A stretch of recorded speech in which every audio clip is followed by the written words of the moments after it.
معمول کی طرح دن کی شروعات ہوئی۔ لوگ اپنے کام کاج کے لیے تیار تھے۔ سورج آب و تاب سے چمک رہا تھا کہ اچانک زمین کانپنا شروع ہوئی۔ لوگوں کو لگا کہ زلزلہ جو ہے وہ آ گیا ہے۔ لوگ زلزلے کے ڈر سے گھروں سے باہر نکلے کہ کہیں ان کے ملبہ مکانوں کا ان پر گر نہ جائے اور وہ موت کے آغوش میں نہ سو جائیں۔ یہی وہ ڈر تھا جو لوگوں کو باہر لے آیا۔ وقت گزرنے کے ساتھ ساتھ زمین کے کانپنے میں شدت اختیار ہونے لگی اور لگتا تھا کہ زلزلہ صرف اس علاقے تک ہی محدود ہے۔ لوگ ڈرنا شروع ہوئے۔ ڈر ان کی آنکھوں پہ واضح تھا۔ ان کی آنکھیں ڈر سے پھٹی جا رہی تھیں۔ ان کے چہرے سیاہ پڑ رہے تھے۔ ایسا لگ رہا تھا کہ کوئی بیلچے سے زمین کو کھرید رہا ہے اور زمین کے اس ٹکڑے کو باقی زمین سے علیحدہ کر رہا ہے۔ آہستہ آہستہ زمین نے مزید کانپنا شروع کیا۔ لوگوں کے ڈر سے چیخیں نکلنا شروع ہو گئیں۔ لوگ ڈرتے ڈرتے اس بات کی طرف پیراہن ہوئے کہ آخر ہو کیا رہا ہے۔ کسی کو کچھ سمجھ نہیں آ رہا تھا۔ سب ایک دوسرے کو حیرانگی اور خوف کی والی آنکھوں سے دیکھ رہے تھے۔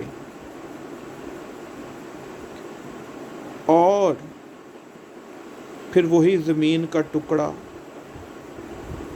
زمین سے علیحدہ ہوا اور زمین میں ہی دفن ہو گیا۔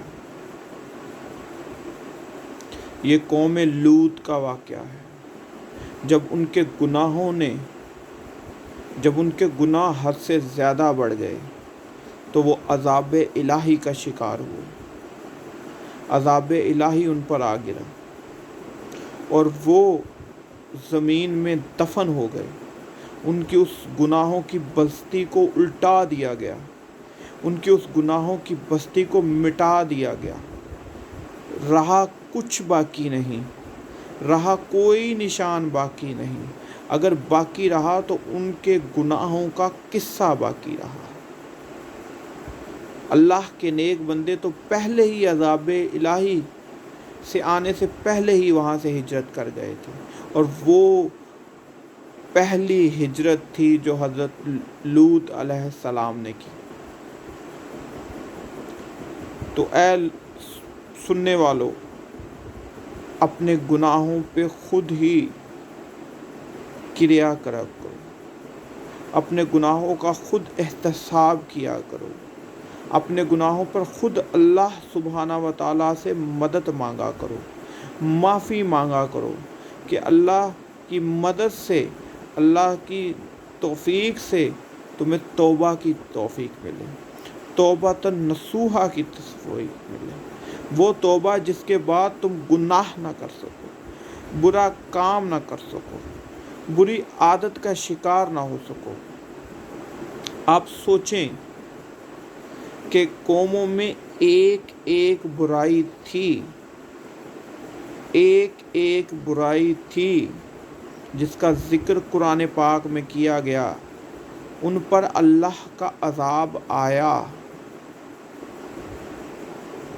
آپ سوچیں، کیا ہم امت مسلمہ میں وہ تمام برائیاں موجود نہیں؟ پھر بھی ہم پہ عذاب نہیں آتے، ہم پہ عذاب نہیں آتے۔ اس کی وجہ یہ ہے کہ ہم نبی اکرم صلی اللہ علیہ وآلہ وسلم کی امت میں سے ہیں۔ آپ صلی اللہ علیہ وآلہ وسلم کو تمام جہانوں کے لیے رحمت بنا کے بھیجا گیا۔ ہم بندروں کی شکل اختیار نہیں کرتے، ہماری بستیاں الٹا نہیں دی جاتی، ہمیں زمین میں دفن نہیں کر دیا جاتا، کیونکہ یہ نبی اکرم صلی اللہ علیہ وآلہ وسلم کی وجہ سے۔ آپ کی ذات اقدس کی وجہ سے ہے، تو لوگوں اپنے اعمال کا احتساب ہم خود شروع کریں گے، تو ہی بات بڑھے گی، تو ہی بات بڑھے گی، تو بھی بات بنے گی، ورنہ کچھ نہیں بچے گا، کچھ نہیں ملے گا۔ اور یہ واقعہ قوم لوط کا ہے۔ اللہ تعالیٰ ہم سب کو اپنے گناہوں پہ توبہ استغفار کرنے کی توفیق عطا فرمائے اور ہماری دنیا اور آخرت میں بخشش کر دے۔